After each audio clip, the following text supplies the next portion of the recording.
La noche que Rosa descubrió lo que había bajo el remolque abandonado, empezó con un sonido que no pertenecía al pueblo, una respiración ahogada que parecía salir de la tierra misma. Era tarde, la sierra olía a resina y a humo de leña, y la luna apenas delineaba los contornos del remolque oxidado que había comprado con las últimas monedas de la venta del maíz. Rosa había caminado hasta la venta del pueblo con las manos callosas y la bolsita con los billetes arrugada en el delantal. Viuda desde el verano anterior, con 3 hijos pequeños que la miraban esperando que ella aún tuviera respuestas, con la casa de adobe goteando en las paredes y la despensa reducida a un costal de pinole y una lata de frijoles, ella pensó que aquel hierro viejo era una solución provisoria, un techo sobre sus cabezas, un lugar para guardar los pocos enseres que quedaban de su esposo. La promesa era simple y peligrosa. Dentro de ese remolque había algo que no debería existir, y lo que Rosa arrancó del suelo esa noche no solo cambiaría su vida, sino que pondría en jaque a hombres poderosos del valle. Sucedió en la sierra del municipio de La Cañada, en el año en que las camionetas del aserradero empezaron a circular por la noche sin mapas. Y si te quedas hasta el final, vas a ver por qué la gente del pueblo nunca volvió a caminar con la misma tranquilidad. Suscríbete si quieres que sigamos contando estas historias que sacan a la luz lo que alguien quiso enterrar. ¿Bajarías tú a un agujero bajo el piso de tu propio remolque? Esta es la historia de Rosa y el día en que decidió no mirar hacia otro lado. Rosa nació en una choza de barro a las afueras del pueblo, la menor de 7 hermanos, hija de campesinos que hablaban poco y trabajaban más. Desde niña, aprendió a madrugar para ir a la cantera con su padre, a cargar sacos hasta la camioneta, a tapar las manos con pinole para soportar el frío y el polvo. De joven, se fue a la ciudad a trabajar 2 años en un taller de costura, volvió con la cabeza llena de nombres de telas y una promesa de escapar de la pobreza, pero la enfermedad de su madre la trajo de regreso y la cadena de pequeñas tragedias la dejó más ligada al valle que al asfalto. Contrajo matrimonio con Elías, un hombre de ojos serios que manejaba una camioneta para un aserradero cercano, y juntos tuvieron a Lucía, Miguel y Karina. Elías murió en un accidente que la comunidad nunca terminó de explicar. La camioneta apareció volteada cerca de una pista clandestina, su cuerpo sin el informe completo y un pago modesto por parte del aserradero que dejó más preguntas que consuelo. Rosa se quedó con la deuda de la tierra, una casa con techo roto y la costumbre de rezar en la sacristía de la parroquia cada domingo sin encontrar respuesta. Trabajó en la despensa de Tomás, el tendero, pescando monedas entre las bolsas de harina. Vendió tortillas a la salida de la escuela de los niños, tejió chales para las vecinas. Pidió prestado a don Mateo para comprar fertilizante y pagó a precio de saldo. Su backstory está marcada por la dignidad de quien acepta poco pero no la humillación, por la costumbre de decir no tenía a dónde ir sin quejarse, por noches de mezcal que se tomaba en silencio para no asustar a los niños, por la decisión de no dejar que sus hijos fueran madera más del aserradero de Diego. Esa historia de vida, hecha de panes compartidos y de resentimientos guardados, tomó forma en la mesa de la venta cuando Rosa contó las monedas, cuando el tendero se apiadó y le dijo, «Toma este remolque, te lo dejo por una miseria, a precio de saldo», y ella aceptó porque no tenía otra cosa. El fragmento de su vida que narré ahora es la raíz de una valentía a pulso, un cimiento de esperanza y miedo donde se engendraría la decisión que cambió todo. La compra misma fue una escena de tensión contenida. En la plaza, el remolque olía a óxido y a heno viejo. Don Mateo y el tendero, 2 hombres que siempre sabían los chismes de la camioneta municipal, miraban desde la sombra. Rosa contó cada billete como quien dice una oración, sintiendo el peso de cada intento de mantener a la familia a flote. Ese diálogo de 6 a 8 intercambios que ocurrió allí tuvo la textura del trueque.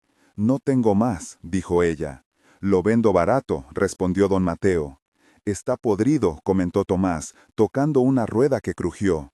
«Me sirve», contestó Rosa, y ofreció lo que le quedaba. Hubo un silencio y una mirada entre el dueño de la venta y el capataz del aserradero que pasaba por la plaza, como si midieran la posibilidad de ayudar o aprovecharse. Pagó con las últimas monedas de la indemnización de Elías, con la esperanza de un techo y con el miedo de que fuera solo un pedazo más de hierro que se volvería en otra carga. La negociación incluyó voces de los vecinos, la curiosidad de Marta la vecina, la indiferencia de un comisionado que llegó a saludar y el murmullo de que el aserradero necesitaba ese remolca para esconder algo. Sensorialmente, la escena olía a cuero viejo, a sudor, a tabaco, a elotes asados. Y al tacto, las monedas estaban ásperas, con bordes gastados por años de consumo y de paciencia. Instalar el remolque fue trabajo de días. Rosa y sus hijos arrastraron planchas, clavaron con manos torpes pero firmes, limpiaron la chatarra y aprendieron a corregir el desequilibrio de una rueda que cojeaba. Las descripciones de esa instalación deben ser palpables. El metal temblaba bajo los golpes del martillo. El olor a grasa se mezclaba con el sudor. La madera vieja crujía, la tierra alrededor quedaba más compacta por cemento. Los pasos y por la esperanza. Los niños pintaron con restos de pintura que encontraron en un costal. La abuela Celia llevó pinole para reforzar fuerzas, y el padre del pueblo, padre Julián, bendijo la puerta con agua que sabía a moneda y a comunidad. En esas jornadas aparecieron pequeñas señales de que algo no estaba bien. Al barrer, Rosa sintió un rastro de tierra removida que no concordaba con la historia del remolque. Un olor a humedad más profundo que el que se esperaba de un invierno húmedo. Una mancha oscura que parecía sangre antigua en una esquina que los niños dijeron que juraban haber visto antes. Hubo 5 momentos sensoriales claros en esa etapa. La vista del metal oxidado con manchas negras, el sonido de los martillos, el olor a resina y a tierra removida, el tacto de la madera astillada que cortaba las palmas, y el gusto amargo del café que Rosa bebía para no caer en el sueño cuando arreglaban la puerta para que el viento no se la llevara. Esa limpieza práctica rindió frutos y dudas. El remolque funcionó como refugio pero parecía esconder más que herramientas. La noche del hallazgo fue cuando la historia se volcó. Rosa, cansada y con los ojos ardiendo por el humo de la cocina, se agachó para verificar una tabla suelta, y escuchó un sonido que no era de ratones ni del suelo asentándose. Era una respiración humana, trabajosa, como si alguien hubiera estado durmiendo en la tierra. Empezó a golpear con el pie, a mover tablas, y un pequeño agujero se abrió en el piso de madera revelando una cavidad. Del agujero salió un aullido bajo, un murmullo. Alguien había sido escondido ahí, alguien vivo. El primer encuentro fue tenso y largo en diálogo, con al menos 8 intercambios que funcionaron como un intercambio de confianza y miedo. ¿Quién está ahí?, preguntó Rosa con la voz temblando. No puedo hablar muy alto, respondió la voz desde abajo. ¿Estás herido?, insistió Rosa. Sí, estoy herido, por favor, dijo la voz. ¿Cómo llegaste aquí?, preguntó Lucía, que había escuchado y había corrido con una lámpara. Me trajeron, dijo el desconocido con voz ronca. ¿Quién te trajo?, preguntó Miguel, con la rabia de un niño que protegía a su madre. Hombres del aserradero, del dueño Diego, dijeron que me iban a llevar lejos, dijo la voz. ¿Cuánto tiempo?, dijo Karina apretando la mano de su madre. Días, dijo. ¿Tienes nombre?,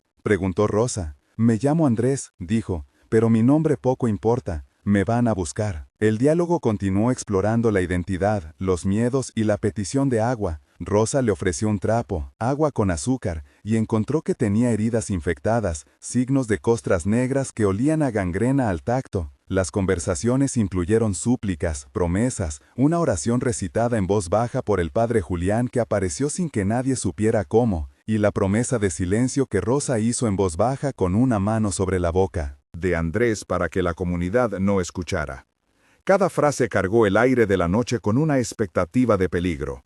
Si alguien supiera, el aserradero no dudaría en venir a recuperar lo que consideraba suyo. El dilema moral que siguió fue profundo y desgarrador. Proteger a una persona que tenía información que podría hundir a poderosos significaba poner en riesgo la vida de su familia. No protegerlo significaba entregarlo a una muerte segura o a la prisión de la que había escapado. El debate interno de Rosa ocupó varios párrafos de tensión, con recuerdos de la muerte de Elías que activaron su ira y su vulnerabilidad. En un momento, sola en la oscuridad, Rosa recordó la promesa que le hizo a su esposo. Cuida de los niños. La tensión de esos minutos fue de unas cuantas frases que parecían eternas, con imágenes de la comunidad que miraba a otra parte. de la policía rural que podía ser cómplice, de la curandera Elena que una vez le había curado la fiebre de un hijo y que ahora podía ofrecer un tratamiento a escondidas. Hizo la cuenta mental de riesgos y recursos. Si los escondía, necesitaría medicinas, alimentos, una coartada. Decidió protegerlo. Convocó a su círculo más cercano y hubo un diálogo intenso con al menos 6 intercambios con la abuela Celia, con el padre Julián, con Elena la curandera y con Tomás el tendero, que aceptaron guardar el secreto a cambio de nada más que la seguridad del pueblo. Previamente, Rosa improvisó cuidados médicos, lavó las heridas con agua hervida, aplicó ungüentos de resina que Elena preparó, y describió en 300 palabras el procedimiento improvisado que realizó para lavar cortes con agua limpia, cubrir con tela esterilizada y usar resina y mezcla herbal para prevenir infecciones. El texto de ese procedimiento mostraba cuidado básico pero suficiente para mantener a Andrés vivo hasta conseguir ayuda y la decisión ética quedó cristalizada. Proteger la vida valía más que proteger un silencio impuesto por el miedo. La tensión escaló cuando los poderes locales comenzaron a sospechar. El comisionado Ramos, de mirada fría, y el capitán Herrera, del puesto de la policía rural, aparecieron en la plaza pidiendo información sobre un hombre que había desaparecido y preguntando por un remolque sospechoso. Los antagonistas estuvieron perfectamente nombrados. Diego, el dueño del aserradero, comisionado Ramos, capitán Herrera, el regidor municipal Víctor y un par de matones llamados Héctor y Basilio. Cada uno cumplió un papel. Diego quería controlar la madera y el silencio, Ramos quería la simpatía del patrón. Herrera quería subir de puesto, Víctor vigilaba su presupuesto municipal.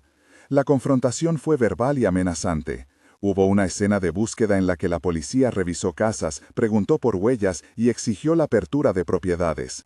Rosa sostuvo conversaciones tensas con al menos 8 intercambios con el comisionado donde éste la presionaba con preguntas como ¿has visto algo? Y ella respondía con evasivas que la comunidad avaló. En una tarde, el capitán llegó con una orden mal escrita y pedía entrada al remolque. Rosa fingió que estaba arreglándolo y que no podían entrar sin permiso formal, mientras Lucía y Miguel escondían a Andrés en un pozo cercano. La búsqueda tuvo detalles sensoriales, botas de cuero golpeando la tierra, olor a gasolina de las motos de la policía, voces graves que recorrían la noche, el tacto de las tablas clavadas más firmemente, la vista del remolque con las tablas rebeldes como una coartada. En ese momento el chantaje fue claro. Diego ofreció un pago a cambio de silencio y una custodia temporal de lo que ellos juzgaban propiedad. Rosa sintió la injusticia como un golpe físico y pronunció palabras que nunca pensó decir en voz alta, jurando que prefería la cárcel antes que entregar a un hombre a la muerte. La decisión de huir fue un clímax físico que contuvo dolores, estrategias y sacrificios. Rosa, convencida de que la amenaza no se acabaría si se quedaban, planificó una fuga hacia la sierra donde conocía rutas de caza y viejos escondrijos. Prepararon mochilas con lo justo, agua, pinole, una pequeña radio, el frasco de resina que Elena les dio y una manta vieja. Salieron de madrugada cruzando senderos que olían a humedad y hojas en descomposición, bajaron por una barranca hasta una pista que solo los cazadores conocían y treparon después de una noche sin dormir. La narración de esta travesía ocupó los párrafos más largos del relato y contuvo al menos 3 momentos de tensión extendidos de 500 a 600 caracteres cada uno. Uno cuando una moto pasaba demasiado cerca y tuvieron que ocultarse en un hueco, otro cuando el comisionado casi los descubrió porque un perro comenzó a ladrar, y un tercero durante la travesía por un tramo de río donde una piedra resbaló y Rocío, una vecina que se unió para ayudar, casi cayó arrastrando la radio que tenían. En el clímax hubo disparos en la distancia, el olor a pólvora mezcla de miedo y metálico, la respiración agitada de los niños y el ruido de ramas que se rompían. Miguel tomó papel de adulto por un rato, llevando al más pequeño, y Rosa tuvo que decidir entre seguir corriendo y devolver lo que les quedaba de vida. Hubo sacrificios palpables, un par de botas quedaron enterradas, una bolsa de maíz se perdió, y Lucía dejó atrás un viejo collar que su padre le había dado, todo para ganar minutos que eran vida. En esta fase, la prosa detalló la técnica de cruzar un cañón. cómo se aseguraron con cuerdas improvisadas, cómo buscaron marcas en la roca para evitar la pista del aserradero y cómo usaron la noche para confundir a quienes los perseguían. La tensión alcanzó su punto máximo cuando en lo alto de una loma, Rosa tuvo que enfrentar sola a Héctor, que los había separado. Con la voz quebrada ofreció todo el dinero que no tenía y a cambio pidió tiempo, sacrificando su orgullo por la seguridad de sus hijos. Aquella escena fue larga, visceral, con diálogos cortos y poderosos que mostraron la ferocidad de la amenaza y la dignidad de la madre. El refugio que encontraron fue un viejo rancho abandonado al borde de la sierra, donde vivía una curandera conocida como Madre Elena y el anciano José, un ex cazador que guardaba secretos y mapas de viejas rutas. Allí, a la luz de una vela, Andrés empezó a recuperar fuerzas gracias a la mezcla de resina, ungüentos y cuidados que la curandera aplicó con manos firmes. El epílogo ocupa aquí su lugar con 3 momentos diferenciados: a 1 mes, a 3 meses y a 6 meses. A 1 mes, el pueblo aún murmuraba. La familia vivía escondida pero estable, con la herida de Andrés limpia, con la comunidad que en secreto les dejaba comida en la puerta del rancho. La descripción de este primer mes incluyó la rutina de curación, las visitas de Tomás que traía noticias y la aparición de Isabel, una representante de una ONG de derechos humanos de la capital, que preguntó por el caso con voz suave y mirada insistente. A los 3 meses, la historia había dado pasos. Un periodista del diario regional, profesor Álvaro, escribió un artículo con datos que apuntaban al aserradero y a rutas de camiones que nadie antes había registrado, y la presión mediática forzó la apertura de una investigación preliminar. Personas como Marta, la vecina, y don Mateo, el tendero, declararon que habían notado movimientos extraños que antes habían callado por miedo. Su testimonio fue clave. En ese período, la situación social cambió. Hubo reuniones en la iglesia, el padre Julián moderó el debate y un grupo de vecinos inició una colecta para apoyar a Rosa. A 6 meses, la transformación fue tangible. Se presentaron denuncias formales que llevaron a la detención temporal de uno de los jefes del aserradero, a la suspensión administrativa del comisionado Ramos y a una inspección por parte de autoridades estatales que encontró irregularidades en las licencias y en el manejo de madera. Andrés, habiendo recuperado fuerza, declaró ante la fiscalía bajo protección, y su testimonio abrió la puerta a investigaciones más amplias. El epílogo también mostró cambios personales. Los hijos de Rosa comenzaron la escuela en otra comunidad con apoyo de la ONG, la abuela Celia recibió una pensión simbólica y la fama de Rosa como protectora se volvió un faro para otras familias que sufrían silencios. En conjunto, estos 3 tiempos sumaron 2000 y pico de caracteres de transformación, donde la justicia y la dignidad encontraron caminos, aunque no cerraron todas las heridas.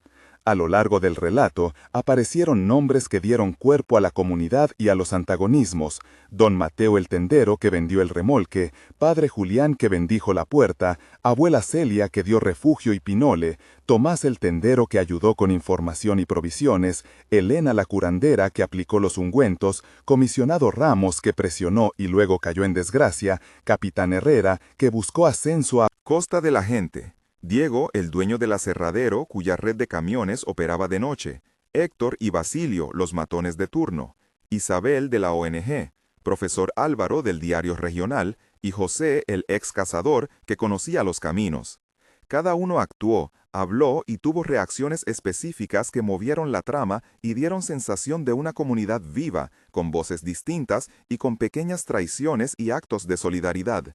Los diálogos principales en las escenas de negociación, de confrontación y en la cama del rancho donde Andrés recuperaba la voz fueron siempre extensos, con intercambios de 8 a 10 turnos, y mostraron cambios de postura, apelaciones morales, promesas rotas y reparadas. En términos de procedimientos, cuando la fiscalía abrió la investigación, se describió en detalle el proceso forense y legal: toma de declaraciones bajo custodia, cadena de custodia de una caja con recibos y monedas, análisis de huellas en las puertas del remolque, y la manera en que una ONG coordinó el traslado en custodia de testigos. Ese procedimiento se explicó en un bloque de alrededor de 300 palabras, mostrando pasos concretos como la identificación de partículas de resina en la suela de unas botas, la comparación de huellas de neumáticos con el registro municipal y la declaración de expertos en manejo de bosques que certificaron la irregularidad de las rutas. La exposición fue clara y breve para dar credibilidad investigativa al relato. En la comunidad hubo reacciones variadas. Algunos miraron con resentimiento a Rosa por haber atraído problemas, otros la aplaudieron en silencio por su valentía, y hubo voces que todavía callaban por miedo a las represalias. El coraje de Rosa cambió la percepción. Donde antes hubo indiferencia, se abrió un pequeño canal de dignidad y solidaridad. Hubo además ayuda inesperada. Un anciano del pueblo, don José, que había sido cazador y conocía rutas antiguas, ofreció mapas secretos. Marta, la vecina, que en un inicio dudó, ahora dejó alimentos en la puerta del rancho, y una maestra local, Clara, organizó clases para los niños en la sombra de un árbol para que su educación no se detuviera. La conclusión reunió consecuencias y una frase que buscó resonancia. Rosa compró lo que parecía basura y sacó a la luz una red que tejía silencio con dinero y miedo. La denuncia llevó a investigaciones que removieron a quienes abusaban de su posición y permitió que varias familias recuperaran tierras y documentos que el aserradero tenía ocultos. Aún así, la reparación fue parcial. No se cerraron todas las heridas, hubo juicios largos y algunos acusados apelaron. La batalla quedó abierta. La familia de Rosa vivía con la certeza de que la dignidad no se compra y que el miedo no es argumento suficiente para callar. Ella mostró gratitud por las manos que la ayudaron, por la curandera que mantuvo vivo a Andrés, por la ONG que puso la lupa y por la comunidad que al fin habló. Si esta historia te tocó, compártela para que más personas sepan que a veces un remolque oxidado guarda más que hierro. Compró un remolque con las últimas monedas y ganó algo más grande: la fuerza para enfrentar la verdad.